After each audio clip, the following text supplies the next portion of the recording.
You know what's a fun thing about series like this that go like another season or they get long enough where you get to see some different kinds of interactions? Mm-hmm. The different kinds of interactions is what I'm talking about. I kind of spoiled it for you You in the did. description of it. Whoops.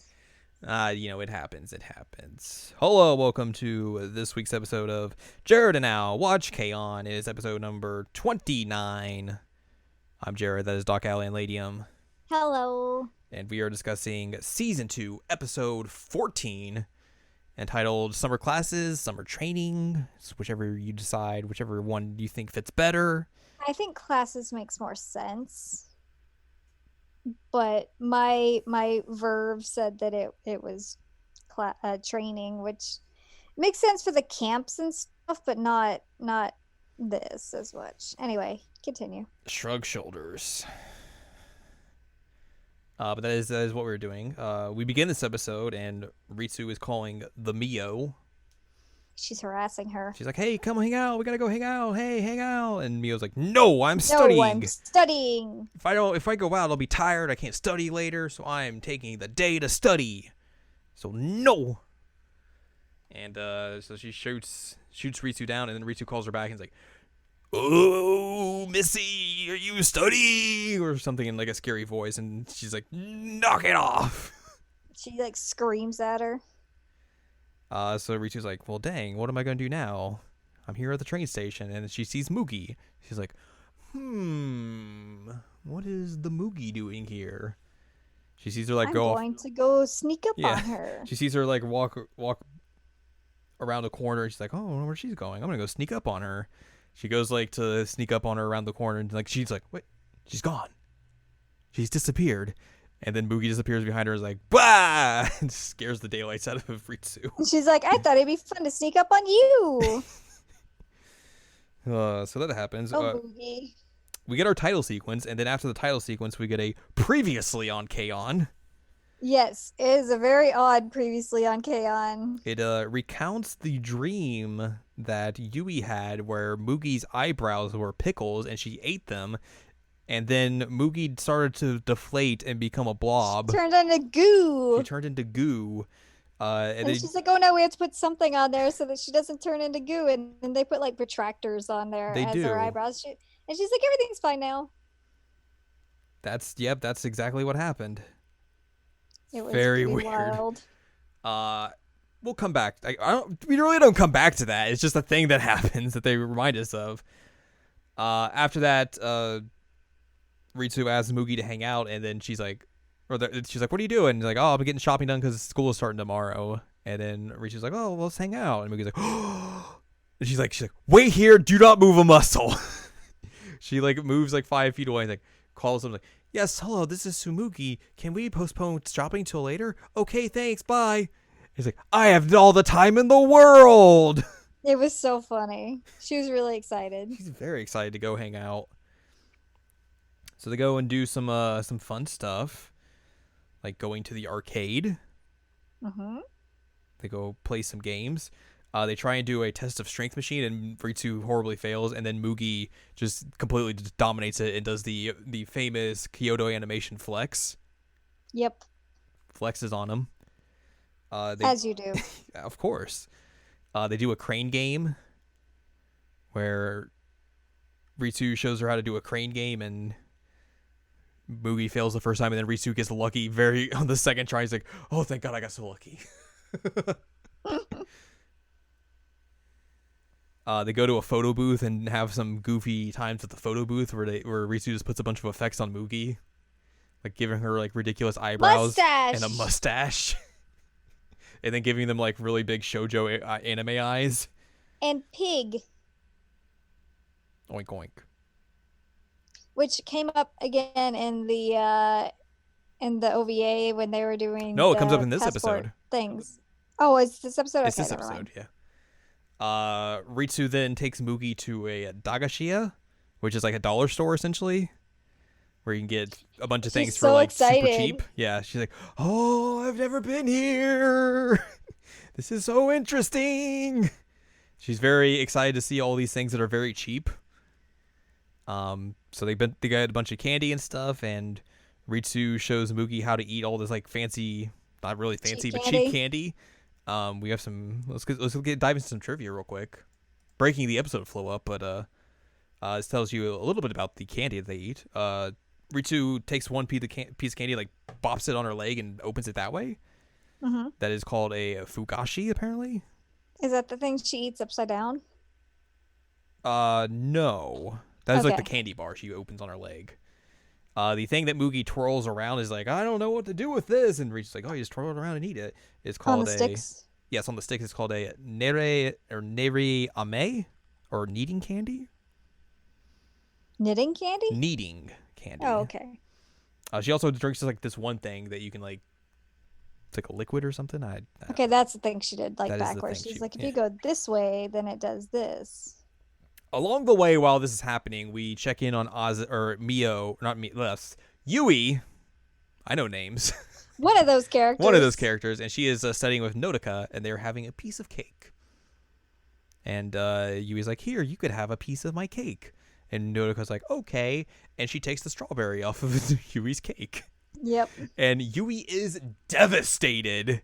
Devastated. Like after that, she calls Azusa, who I think Azusa's with Ui, and they're hanging out, and Yui's just calling Azusa like, can you believe she did this? That is insane. People get very upset when you take the strawberry off the cake. It's like the one thing you always want. Why don't you understand why people get upset about this? This is insane. She's just nonchalant about this. She is not upset. She thinks this is okay. Can you believe this? And Azusa's like, what are you talking about?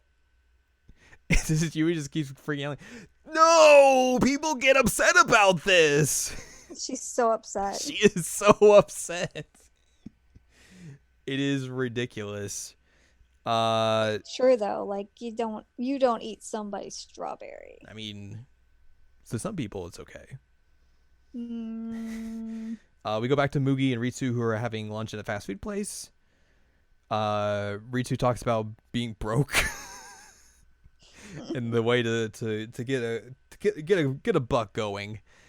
She tells a story about having the mooch off of Mio at a music store and Mio bopping her on the head, and then Mugi's Yep. like, "Oh, Ritsu, I want to be can you bopped. do this one thing I've always wanted? I want to get bopped on the head."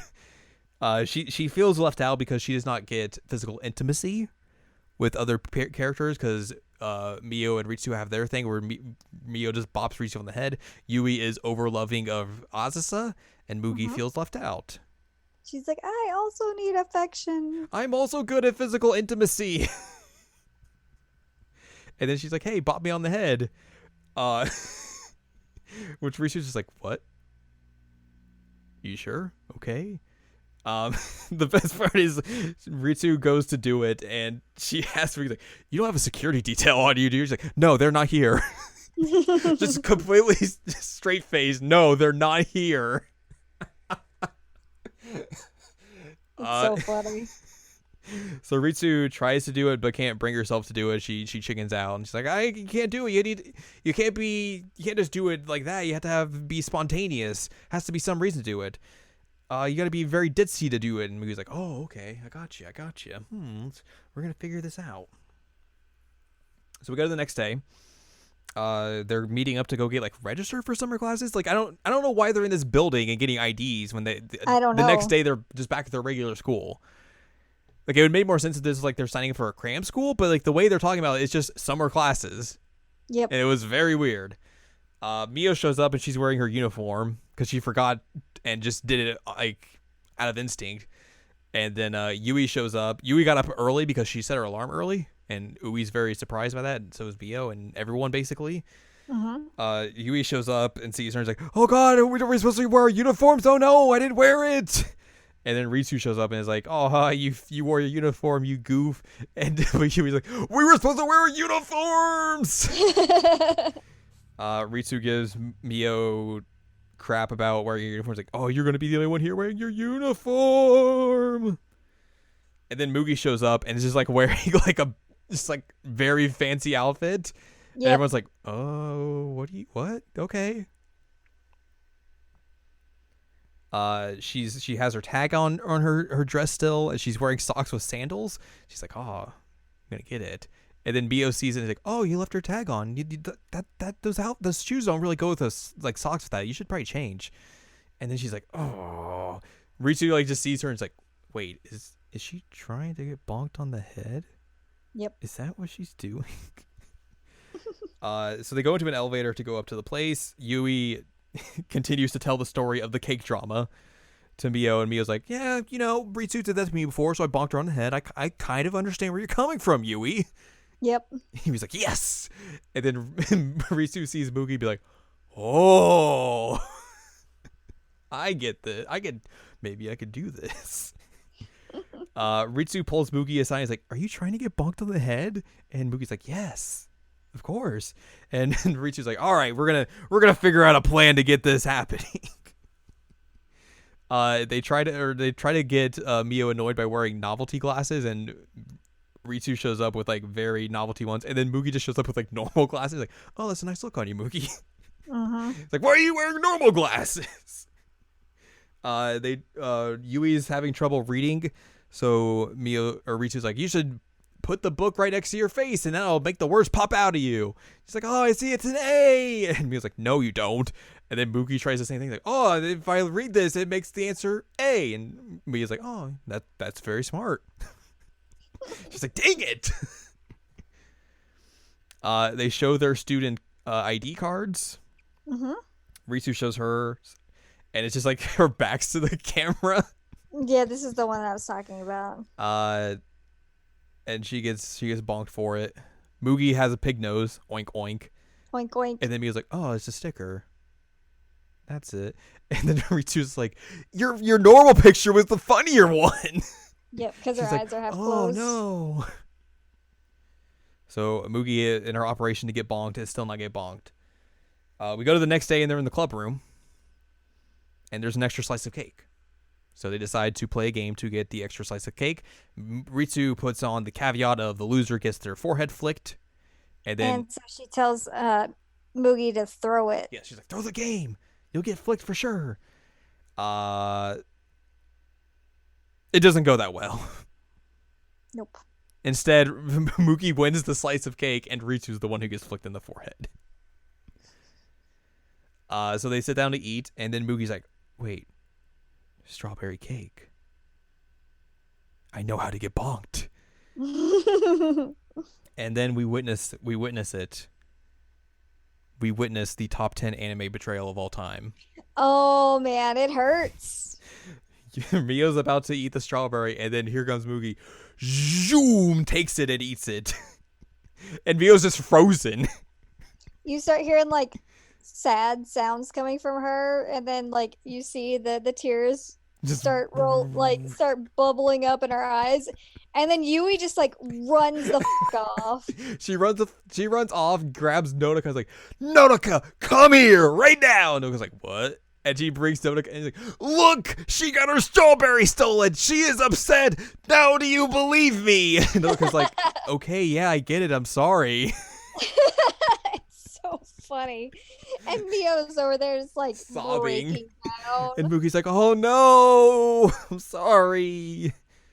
She just wanted to get flicked. She explains everything, and Mio's like, "If you could have just asked, I would have done it." And then and then Mugi's like, she's like, "All right, I'm ready." And it's like bows over, and you see her like, you're like, "Oh man, she's really into this." And then Mio gets nervous, is like, and bonks Ritsu. Yep. He's like, "Why did you hit me?" After school, Ritsu's still trying to figure out a way to help Mugi, but Mugi's like, "It's fine. I don't care that much anymore, but I'm happy you were here to help. Here's a band-aid to put on your head because you got hit." And then Mugi's like, "You're a good friend. You really care for your friends. You really look out for them. If you were a boy, Ritsu, all of the girls would be after you." And Ritsu's like, I don't. What am I supposed to say to that? Bonks her. And then we get like a scene afterwards of Ritsu calling Mio and telling her about like why all this transpired and talking about how they hung out that day. And then Mio just goes silent and is like, "Why didn't you invite me? Why didn't you invite me to coming home with Mugi? I wanted to come. And Ritsu's just like, I did invite you. And the ending is a picture of Ritsu and Mugi with bandages on their heads. Yep. It's really good. It was a funny episode. Yeah. The pickle part was still a little bizarre. Yeah. Yeah. Still weird. But it was great seeing Ritsu and Mugi like have a friendship. Mm-hmm. Because they usually don't hang out. And so I was excited to see those two. But also the real story of this episode is the betrayal. It's the betrayal, yes. The saddest anime betrayal ever. Now you know the best way to lose friends is to steal the strawberry off their cake. They will either call all of their friends in a panic rage or just break down and cry. It's the only two options. It's true. And then also this episode just proves again more just Mugi's f***ing weird. Mugi is hilariously weird, and I love her. Like, Mugi is very quickly becoming one of my favorites. Good. Which I say very quick, then, like, we're not almost near the end of this entire thing. But still, I really, really like her. So next time, we're going to go in a completely different direction. We will be back in school. And it's time.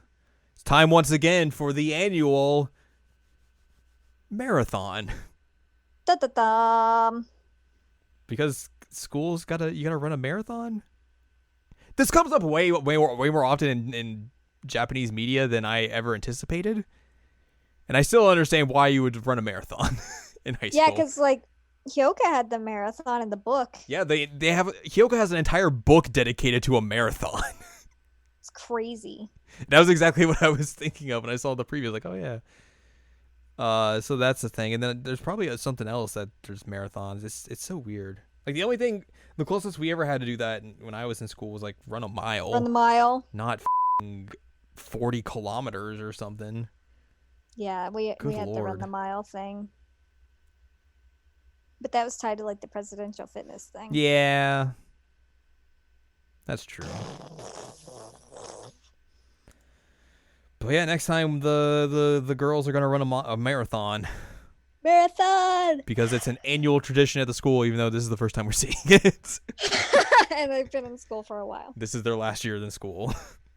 So yeah, that will be what we were talking about next time. Season 2, episode number 15. But if you'd like more from us, go to seasonlanguagecheckup.com or sac.cool, where you can find past episodes of this podcast and other podcasts like the Season Language Checkup and Season Language Checkup OVA. And you can find columns and reviews on the site as well. If you'd like more, you had to think about it for a second. I did. I almost goofed instead of this podcast. If you'd like more from Anne Ladyem, go to AnneLadyem.com. She's got columns and reviews. Finger guns. Pew pew. You can follow us on Twitter.com/AnimeCheckup. That's where we do the Twitter. So next time we will be discussing episode 15 of the second season entitled Marathon Tournament. Marathon! Which I don't know how it's a tournament. It's a marathon. You're not really. There's no tournament involved here. you have to run like everyone's divided up into just separate like sections, and you have to run like 30 marathons. The winner is the only person left surviving the school. Nice. It's Battle Royale, but with marathons. There you go. Marathon Royale. There you go.